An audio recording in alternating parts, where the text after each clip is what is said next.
WordPress में जो थे हमें वैलिड क्रेडेंशियल्स मिल गए थे और हम देखते थे सीएमएस के एक्सप्लॉइटेशन में इन मोस्ट सीएमएस केसेस में क्या होता है कि अगर हमारे पास वैलिड क्रेडेंशियल्स हों एडमिनिस्ट्रेटर के तो उसे हम होस्ट में लैंड कर सकते हैं कोई फाइल अपलोड करके, कोई प्लगइन अपलोड करके।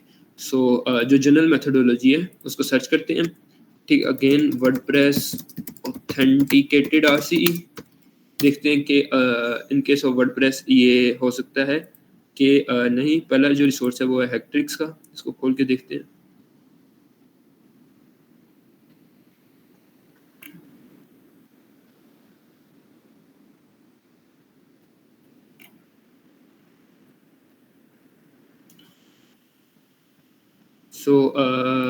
हम क्या कर सकते हैं कि कोई भी एक जो थीम यूज़ हो रही है, हमें अगर हमारे पास एडमिन क्रेडेंशियल्स हों तो हम उस थीम को चेंज करके उसके कोड को जो है वो शेल ले सकते हैं। ठीक है, अच्छा, इसके साथ अब हम थोड़ी सी बात करते हैं कि शेल, ठीक है, शेल क्या होता है और what is actually gaining a shell और शेल की टाइप्स क्या है। तो शेल कोई भी एक स्पेसिफिक आपका एक्सप्लॉइट या पेलोड जो कि आपको सिस्टम में रिमोट कोड एग्जीक्यूशन दे दे, ठीक है, वो आपका शेल होता है। ठीक है, there are 3 different types of shells, web shell and reverse shell and bind shell. So web shell जो है वो नॉन इंटरेक्टिव शेल होता है। लाइक आप वेब पे कुछ चीज़ अपलोड करते हो और जब आप उस स्पेसिफिक पेज पे जाते हो तो वो आपको कोई ना कोई आप कोई भी कमांड रन करना चाहते हो तो आप कमांड रन कर सकते हो, लेकिन आपको जिस तरह लिनक्स टर्मिनल आपका इंटरेक्टिव है कि आप किसी एक डायरेक्टरी को चेंज करते हो और आप फिर बाद में उसी चेंज डायरेक्टरी में कोई कमांड रन कर सकते हो, इस तरह इंटरेक्टिव नहीं होता। तो वेब शेल नॉन इंटरेक्टिव होता है, लेकिन उसको पकड़ना थोड़ा ज़्यादा मुश्किल होता है। हम कोड में कहीं भी वेब शेल लिख देंगे तो वो नेटवर्क पे कोई अगेन रिक्वेस्ट नहीं जनरेट कर रहा। ठीक है, वेब शेल जो है वो थोड़ा ज़्यादा इवेसिव होता है। उसके जो बरक्स जो हमारे पास शेल्स की टाइप्स हैं, रिवर्स शेल और बाइंड शेल, वो दोनों इंटरेक्टिव हैं, जो कि हमें इस तरह का एक इंटरेक्टिव सेशन देते हैं। ठीक है, रिवर्स शेल और बाइंड शेल में ये फ़र्क है कि बाइंड शेल में हम जो हमारा टारगेट है उसके ऊपर हम उसकी एक पोर्ट को ओपन करते हैं और उस पोर्ट से हम वापस कनेक्ट खुद को करते हैं। हमने spectra.htb की पोर्ट 1000 या 10,000 ओपन की और हमने अपने टर्मिनल से नेटकैट से उसकी उस 10,000 पोर्ट पे कनेक्ट किया। सही है, तो this is called the bind shell. Bind shell का केस ये है, बाइंड शेल के प्रोज ये हैं कि बाइंड शेल बहुत ज़्यादा आसान होता है सेटअप करना। ठीक है, क्योंकि हमें टारगेट के ऊपर ही हम पोर्ट ओपन कर रहे हैं और वो थोड़ा सा ज़्यादा स्टेबल होता है रिवर्स शेल के मुकाबले में। लेकिन बाइंड शेल जो है वो सबसे ज़्यादा जो नॉन इवेसिव जो होता है, ठीक है, जल्दी जो पकड़ा जा सकता है वो बाइंड शेल होता है, क्योंकि टारगेट के ऊपर एक पोर्ट ओपन हो रही है, कोई भी उस पोर्ट से डायरेक्ट कनेक्ट होकर देख सकता है कि वो पोर्ट किस तरह काम कर रही है। ठीक है, और वो टारगेट के ओपन पोर्ट्स में भी लिस्ट हो जाती है। ठीक है, जबकि उसके मुकाबले में जो रिवर्स शेल है वो ये होता है कि हम अपने सिस्टम के ऊपर कोई पोर्ट ओपन करते हैं। ठीक है, मैंने 10,000 अपने सिस्टम के ऊपर पोर्ट ओपन की और फिर मैं टारगेट को कहता हूँ कि वो मेरी उस सिस्टम की पोर्ट से कनेक्ट हो। जब टारगेट मेरे सिस्टम की पोर्ट से कनेक्ट होता है तो अगेन मैं सिस्टम की पोर्ट क्लोज कर दूंगा, या एक दफ़ा टारगेट का जो टारगेट मेरे सिस्टम की पोर्ट से कनेक्ट होता है और मुझे टारगेट के ऊपर जो है वो इंटरेक्टिव सेशन मिल जाता है। ठीक है, तो जब भी मुझे सिस्टम में इंटरेक्टिव सेशन लेना होगा, मुझे सारा का सारा एक्सप्लॉइट दोबारा रन करना होगा, वो सारा का सारा रिवर्स शेल, ताकि जो टारगेट है वो मेरे सिस्टम से कनेक्ट हो सके। ठीक है, तो इसलिए जब भी आपको हर दफ़ा एक इंटरेक्टिव शेल लेने के लिए आपको दोबारा से दोबारा एक्सप्लॉइट रन करना पड़ता है। लेकिन इसका फ़ायदा एक सिंपल बाइंड शेल के ऊपर ये है कि टारगेट के ऊपर कोई पोर्ट ओपन नहीं हो रही। ठीक है, तो ये बाइंड शेल से ज़्यादा इवेसिव होता है। ठीक है, एक बात इसमें ये कि अगर हमारा टारगेट हमारे लोकल नेटवर्क पे अवेलेबल नहीं है और एक पब्लिक इंटरनेट पे है, तो हमें ना सिर्फ वो पोर्ट ओपन करनी पड़ेगी बल्कि अपने राउटर से वो पोर्ट को फॉरवर्ड भी करना पड़ेगा, ताकि वो पोर्ट जो ओवरऑल हमारा इंटरनेट है उसके लिए भी एक्सेसिबल हो। सही है, तो अगेन हर राउटर की अपनी सेटिंग्स हैं और आप देख सकते हैं कि किसी राउटर में से पोर्ट किस तरह फॉरवर्ड करते हैं। ठीक है, तो अगेन अगर टारगेट इंटरनेट पे है तो हमें रिवर्स शेल के लिए पोर्ट फॉरवर्ड भी करनी पड़ेगी, लेकिन बाइंड शेल के लिए क्योंकि टारगेट की पोर्ट ओपन हो रही है तो हमें कोई पोर्ट फॉरवर्डिंग वगैरह नहीं करनी पड़ेगी, लेकिन वो बहुत ज़्यादा नॉन इवेसिव है। ठीक है, तो हम इसमें जो तीनों शेल्स की टाइप हैं उनको देखेंगे एक दफ़ा, ठीक है? सो सबसे पहले तो ये था कि हमने हेक्टिक्स में देखा कि हम जो किसी भी थीम के पेज को चेंज करके हम जो है वो रिवर्स शेल हम जो है अपने शेल जो हैं वो ले सकते हैं, ठीक है? सो अब हमें जो थीम्स हैं हमारे इस केस में वर्डप्रेस के केस में वो एग्जिस्ट करती हैं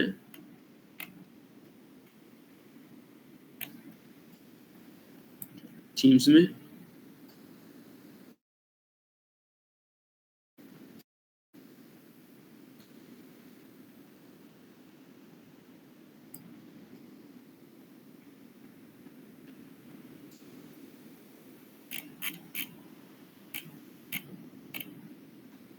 और हम इसमें से किसी भी एक थीम के जो पेज है उसको एडिटर में एडिट करके शेल को ले सकते हैं, शेल अचीव कर सकते हैं। सो या फिर एक नई थीम भी हम ऐड कर सकते हैं। सो इसका एडिटर अगेन अपीयरेंस में ही होगा कहीं ना कहीं, थीम एडिटर।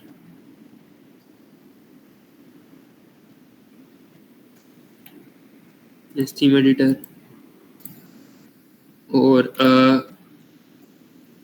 यहाँ पे हम functions डॉट php को चेंज करते हैं और जो इन्होंने चेंज किया वो 404 टेम्पलेट डॉट php को किया है, तो हम भी 404 टेम्पलेट अगर एग्जिस्ट करता है तो उसको ही देखते हैं।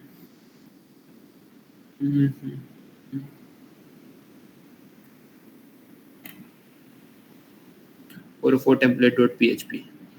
ओके, सो क्योंकि हमें पता है कि वर्डप्रेस जो है वो इसकी एक्सटेंशन से भी और मुख्तलिफ जगहों में भी पता लगा है, या एक सिंपल सर्च से भी पता लग जाएगा कि वर्डप्रेस का जो बैकएंड कोड है वो PHP पे है, तो हमें जो शेल्स हैं वो भी PHP पे ही लेने हैं। इसके साथ शेल्स के थोड़े से रिसोर्सेज देख लेते हैं। सबसे पहला जो सबसे रिलायबल रिसोर्स है वो है पेलोड ऑल द थिंग्स, ठीक है? जिसमें हमारे पास शेल्स के बहुत ज़्यादा रिसोर्सेज हैं। शेल्स, सो रिवर्स शेल या बाइंड शेल और रिवर्स शेल, वेब शेल और बाइंड शेल, इसके बहुत सारे रिसोर्सेज एग्जिस्ट करते हैं। इसके साथ ही रिवर्स शेल का एक रिसोर्स है रेफ शेल्स डॉट कॉम के नाम से, और काली में बाय डिफ़ॉल्ट भी बहुत सारे शेल्स एग्जिस्ट पहले से ही करते हैं यूज़र शेयर वेब शेल्स में। सो हम देख सकते हैं कि मुख्तलिफ लैंग्वेजेस के ASP.NET, CFM, JSP, लोडानुम, पर्ल और PHP के काली में बाय डिफ़ॉल्ट भी शेल्स जो हैं वो एग्जिस्ट करते हैं। So this is reverse shell generator. हम यहाँ पे अपना IP देंगे, यहाँ पे पोर्ट देंगे और हमें किस चीज़ का शेल रिवर्स शेल जनरेट करवाना है, बैश का, नेटकैट का, बिजी बॉक्स का, सी में for Windows, PHP। So in case हमें PHP का रिवर्स शेल जनरेट करवाना है तो हम यहाँ से इजीली जनरेट करवा सकते हैं। उसका रिवर्स शेल अगेन रेफ शेल्स डॉट हम उसका रिवर्स शेल जनरेट करवा सकते हैं, हम उसका बाइंड शेल जनरेट करवा सकते हैं। अगेन बाइंड शेल के रिसोर्सेज थोड़े से कम है, लेकिन PHP का हम बाइंड शेल जनरेट करवा सकते हैं, रिवर्स शेल जनरेट करवा सकते हैं। और पेलोड ऑल द थिंग्स में भी हम रिवर्स शेल्स हैं हमारे पास, और हमारे पास पेलोड ऑल द थिंग्स में बाइंड शेल्स भी हैं, बाइंड शेल्स भी हैं for various languages, PHP, Python, Ruby वगैरह। सो PHP का किसी एक बाइंड शेल को अभी फिलहाल के लिए देखते हैं, और उसके साथ ही हम एक इंटरेक्टिव शेल को, काली के भी शेल को देखते हैं।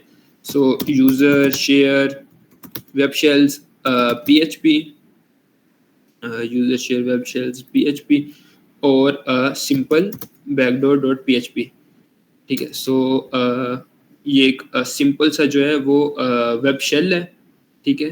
अगेन वेब शेल हमें कोई इंटरेक्टिव सेशन नहीं देगा, हम CMD के बाद जो भी कमांड देंगे वो उसका हमें आउटपुट शो कर देगा। सो हम एक सिंपल वेब शेल को पहले अपलोड करके देखते हैं और देखते हैं कि वेब शेल किस तरह का एक्चुअली में दिखता है और वो किस तरह क्या फ़र्क है एक वेब शेल में और दूसरे शेल्स में। सो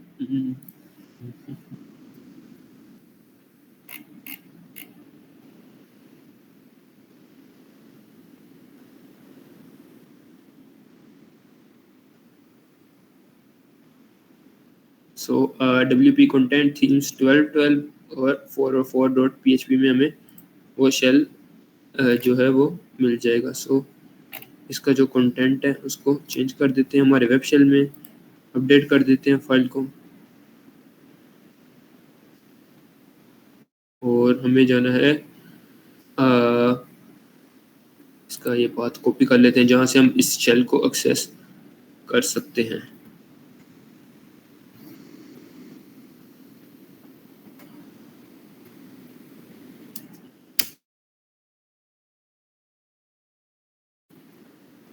सो मे बी 2012 ना हो इसके जो, क्योंकि जो हमारी थीम है 2020 है, इट्स नॉट 2012, इट्स 2020।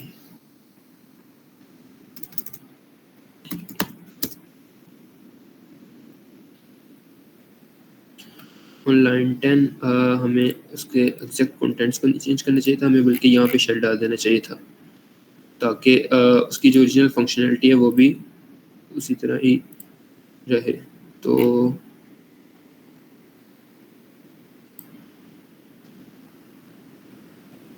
हमें यहाँ पे शेल डाल देते हैं और उसके बाद इसको सेव कर लेते हैं।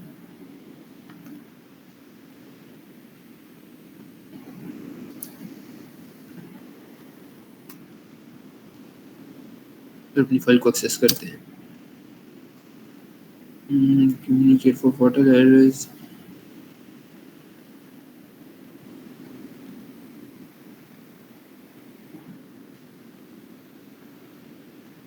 PHP change was inverted. Header get footer अपने शेल को यहाँ पे पेस्ट कर देते हैं, PHP के टैग्स को हटा देते हैं क्योंकि हम पहले PHP के टैग्स के अंदर है, और सिंपल जो वेब शेल है वो अब अपलोड हो जाएगा।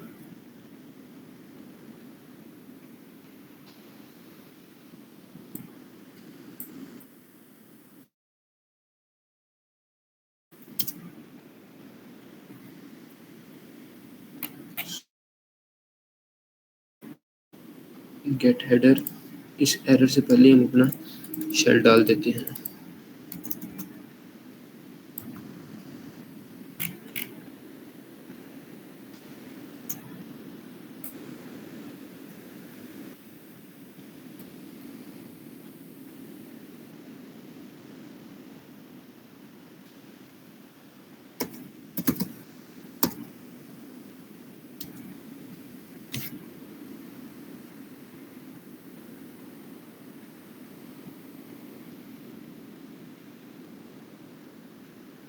किसी और फाइल में ट्राई कर लेते हैं, अगर ये स्पेसिफिक फाइल जो है वो एरर दे रही है।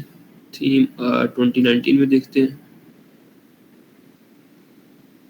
Leave page. सो यहाँ पे स्पेसिफिकली ट्राई कर लेते हैं 2019 में।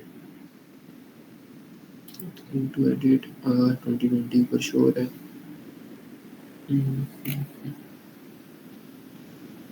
2019 404 template.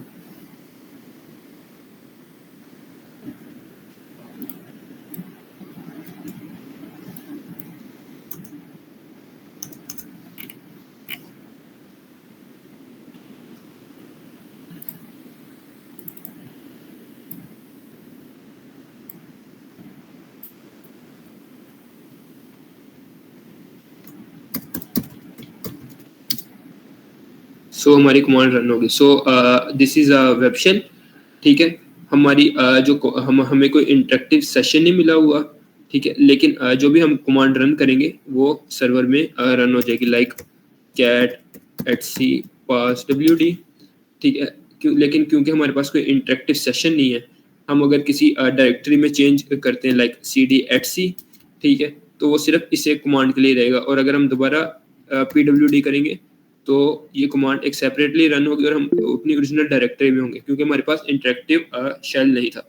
So this is point web shell, ठीक है। सबसे ज़्यादा इवेसिव होता है, इसको ढूंढना सबसे ज़्यादा मुश्किल है, लेकिन हमें कोई इंटरेक्टिव सेशन नहीं लेता, ठीक है। इन मोस्ट केसेस जो होता है, हम हमारी कोशिश ये होती है कि हम जो सर्वर है उस पे कोई इंटरेक्टिव शेल लें, ठीक है।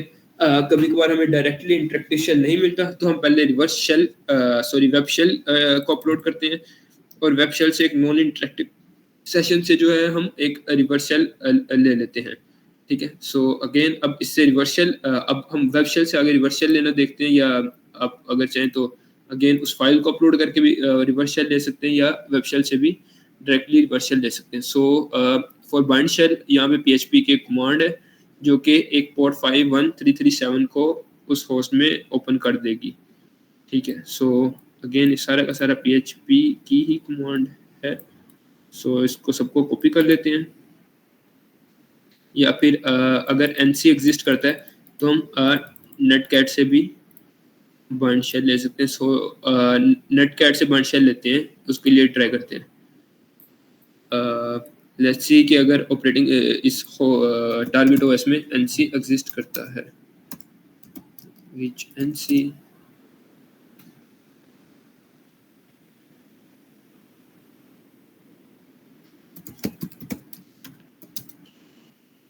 सो नेटकैट उसमें नहीं है, तो हम नेटकैट से डायरेक्टली नहीं ले सकते। नेटकैट नहीं है, PHP है, क्योंकि हमें पता है PHP पे वर्डप्रेस जा रही है, तो हम PHP का बाइंड शेल अपलोड करते हैं। इसमें एक चेंजिंग हमें करनी पड़ेगी कि हमें एग्जैक्टली इसमें कोई चेंजिंग नहीं करनी पड़ेगी। हम पोर्ट 51337 जो है वो इस स्पेसिफिक OS में ओपन कर देंगे, और बाद में हम नेटकैट से या किसी और सर्विस से उस एक स्पेसिफिक पोर्ट में हम कनेक्ट कर लेंगे। सो इसको हमें URL एनकोड करना पड़ेगा, URL एनकोड, क्योंकि वेब पे जो भी हम डाटा डालते हैं, अगर उसमें कोई स्पेशल कैरेक्टर्स हैं जो कि वेब HTTP के ओरिजिनल सिंटैक्स में भी होते हैं, तो हमें उन स्पेशल कैरेक्टर्स को URL एनकोड करके सर्वर को पास करना पड़ेगा।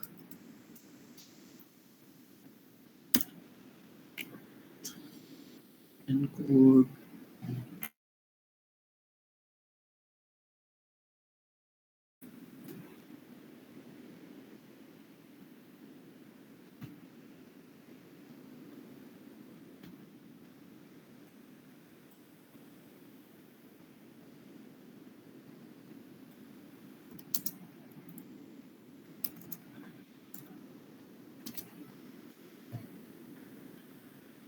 string in this मे भी पाइथन का बाइंड शेल ट्राई कर सकते हैं। जनरली HTTP बॉक्सेस में अक्सर बाइंड शेल जो है वो मे बी अलाउड ना हो, ठीक है। जहाँ पे मीडियम और जो हार्ड बॉक्सेस है, लेकिन इसमें फिर भी हम ट्राई करके देखते हैं कि अगर हम बाइंड शेल अचीव कर पाते हैं कि नहीं। सो पाइथन का बाइंड शेल इसको कॉपी कर लेते हैं, और ये भी पोर्ट 51337 ही ओपन करेगा टारगेट OS में। सो इसको URL एनकोड करना पड़ेगा,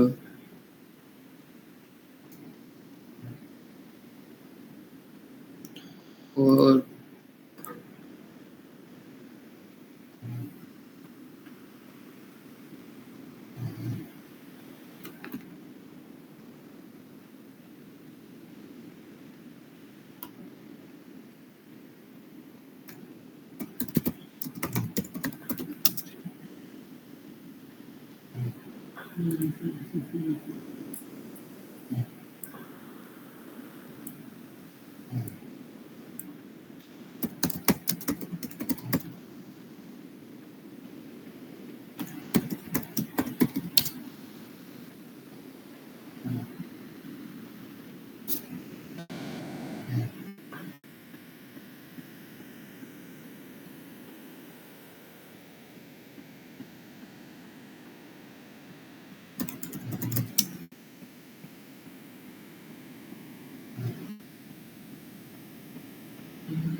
गेट हेडर की फंक्शन को ही हम खत्म कर देते हैं ताकि वो एरर ना दे।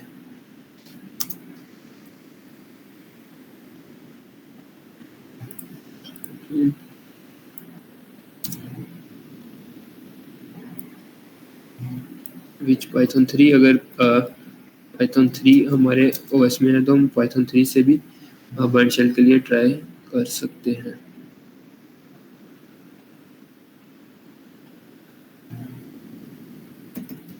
maybe where is python 3 so python 3 exist करती है यूजर बिन python 3 में। so हम ट्राई कर सकते हैं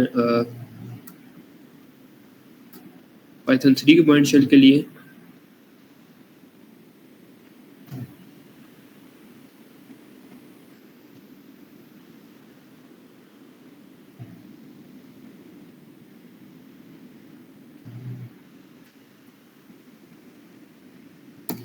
यूजर बिन python 3 सो अगर हमारा बाइंड शेल काम किया होगा तो जो स्पेसिफिक पोर्ट है 51337 वो इस होस्ट पे इनेबल होगी। सो उसे कनेक्ट करने की ट्राई करते हैं और अगर हम उससे कनेक्ट कर पाते हैं नेटकैट से तो इसका मतलब है कि वो स्पेसिफिक पोर्ट जो है वो शेल बाइंड शेल को होस्ट कर रही है 51337। सो बाइंड शेल जो है वो बेसिकली यहाँ पे काम नहीं किया इस स्पेसिफिक केस में। So let's try for reverse shell. ठीक है, रिवर्स शेल की तरफ मूव करते हैं, रिवर्स शेल को अपलोड करते हैं और उसको देखते हैं। इसके लिए हम इस स्पेसिफिक रिसोर्स पे आते हैं refshell.com पे।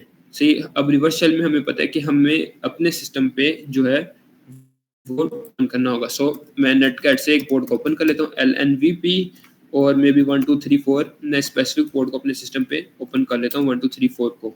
ठीक है, और मुझे क्या करना है, मुझे वो कोड देना है जिससे वो टारगेट सिस्टम मेरी पोर्ट से कनेक्ट हो। ठीक है, और उसके बाद मुझे शेल दे दे। सो मैं सिंपल बैश या sh का एक रिवर्स शेल ट्राई करूंगा।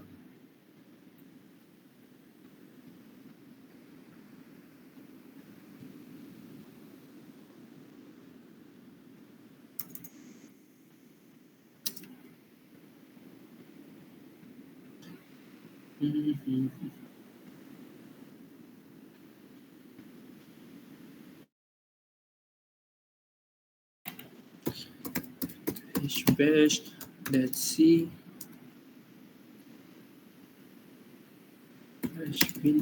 bash okay. और ये एम्परसेंट जो है ये एक्चुअली में ब्रेकर है तो हमें, और ये वाला एम्परसेंट क्योंकि ये HTTP का स्पेशल कैरेक्टर है तो हमें इसको URL एनकोड करना पड़ेगा। हम इन स्पेसिफिक कैरेक्टर्स को भी एनकोड कर सकते हैं या फिर ओवरऑल इस सारे शेल को भी URL एनकोड कर सकते हैं।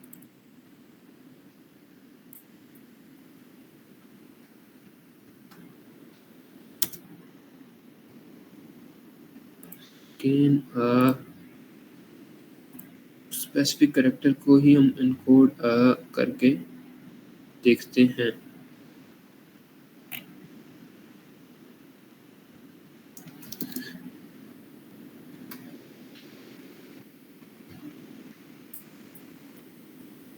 %26। सो हमारे शेल जो है उसमें हमें एम्परसेंट साइन की बजाय %26 डालना है और यहाँ पे भी %26। अगेन इस तरीके से हमें जो है वो रिवर्स शेल नहीं मिला। अगेन हमारे पास एक ही काम को करने के मल्टीपल तरीके हैं। ठीक है, हमारे पास PHP की फाइल है, हम यहाँ पे PHP का एक रिवर्स शेल भी ऐड कर सकते हैं। सो जैसे हमने बात की थी कि काली में बाय डिफॉल्ट भी बहुत सारे रिवर्स शेल्स शेल्स जो हैं वो एग्जिस्ट करते हैं for various languages, web shells, bind shells और रिवर्स शेल्स भी। सो उसमें से किसी एक रिवर्स शेल को देख लेते हैं। तो user share web shells PHP और PHP reverse shell dot PHP dash reverse shell dot PHP इसको हम मूव कर लेते हैं अपनी करंट डायरेक्टरी में।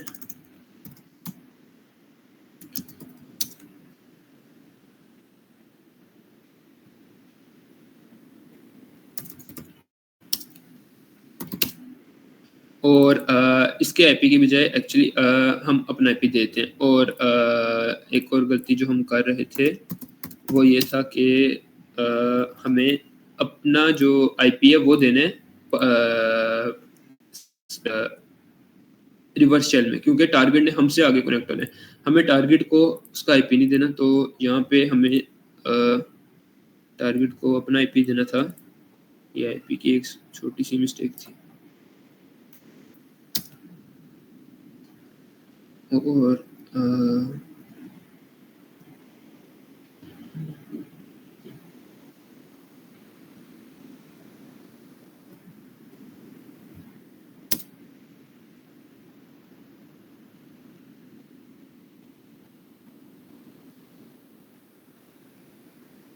ओके, सो हम यहाँ पे अपना पीएचपी का शेल डालते हैं। उससे पहले हम ये कि इस फाइल में जो हमारा पीएचपी रिवर्स शेल की फाइल है, इसको इसमें हम जो आईपी है वो अपने आईपी से रिप्लेस कर देंगे, क्योंकि हमें रिवर्स शेल में ये चाहिए कि टारगेट वापस हमसे आगे कनेक्ट हो।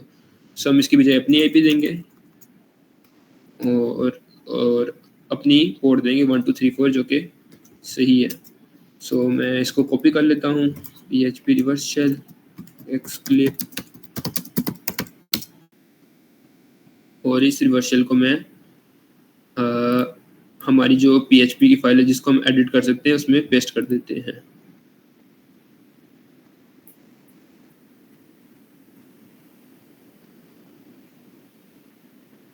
अगर अब हम इस फाइल को एक्सेस करेंगे तो टारगेट हमारे आईपी पे इस पोर्ट से आके कनेक्ट होगा और हमें टारगेट का जो है वो रिवर्स शेल वो मिल जाएगा। सो हमें टारगेट का जो है वो रिवर्स शेल मिल गया। ठीक है, आज के जो लेक्चर था उसका आखिरी टॉपिक शेल्स है। ठीक है, हमने अब तक देख लिया वेब शेल्स क्या होते हैं, बाइंड शेल्स, रिवर्स शेल्स, उनमें फ़र्क क्या है। ठीक है, बाइंड शेल में हमें टारगेट के अंदर पोर्ट ओपन करनी है और उस पोर्ट से कनेक्ट होने। रिवर्स शेल में हम अपनी एक पोर्ट ओपन करेंगे और टारगेट हमारी स्पेसिफिक पोर्ट से कनेक्ट होगा। इस वक्त जो हमें शेल मिला है वो रिवर्स शेल तो है, लेकिन उसमें हम कई कैरेक्टर्स लाइक कंट्रोल एल से स्क्रीन क्लियर नहीं कर सकते, या हम आगे हमारी जो वर्ड्स हैं उसमें पीछे मूव नहीं कर सकते, सिर्फ बैक स्पेस काम कर रहा है।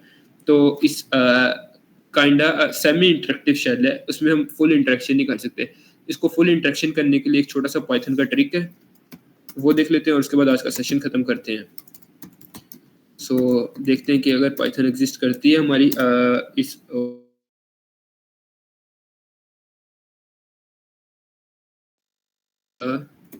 Where is Python 3। So Python 3 exist करती है यूजर बिन पाइथन 3 में। So user bin Python 3 dash C, हम वो कमांड को रन करेंगे। इंपोर्ट pty, ये सारी कमांड्स मैं अगेन कल की परसों की तरह शेयर कर दूंगा। Spawn /bin/bash। तो हम क्या कर रहे हैं कि हम बिन बैश को कॉल कर रहे हैं पाइथन 3 के जरिए। ठीक है, ताकि वो हमें एक फुल इंटरेक्टिव pty शेल दे दे। और अगेन कंट्रोल Z। ठीक है, अब हम क्या करेंगे, अपने जो कुछ और कमांड्स stty rawtech echo, ठीक है, क्योंकि ये प्रोसेस बैकग्राउंड पे था। ठीक है, और फिर इसको फोरग्राउंड पे कर देंगे। एंड reset रीसेट, अपनी टर्मिनल टाइप सेट कर लेंगे विच इज एक्सटर्म। सो इस वक्त अब मैं जो भी लिखूंगा उसको मैं बैकस्पेस कर सकता हूँ और मेरे पास टैब कंप्लीशन भी है। सो लाइक कैट HCPASS, और मेरे पास टैब कंप्लीशन भी है। सो एक फुली इंटरेक्टिव जो शेल है वो अचीव हो गया है इस वक्त हमारे पास। तो हमने शेल्स में क्या देखा, बाइंड शेल्स, रिवर्स शेल्स और वेब शेल्स, और कैसे एक सेमी इंटरेक्टिव को फुली इंटरेक्टिव शेल में कन्वर्ट करना है वाया दिस पाइथन ट्रिक। ठीक है, तो अगर यहाँ तक किसी का कोई क्वेश्चन हो तो पूछ सकते हैं, नहीं तो फिर सेशन को ख़त्म करते हैं। जी जी, आज का सेशन YT पे अपलोड हो जाएगा। चलिए ठीक है, फिर सेशन को यहीं पे ख़त्म करते हैं।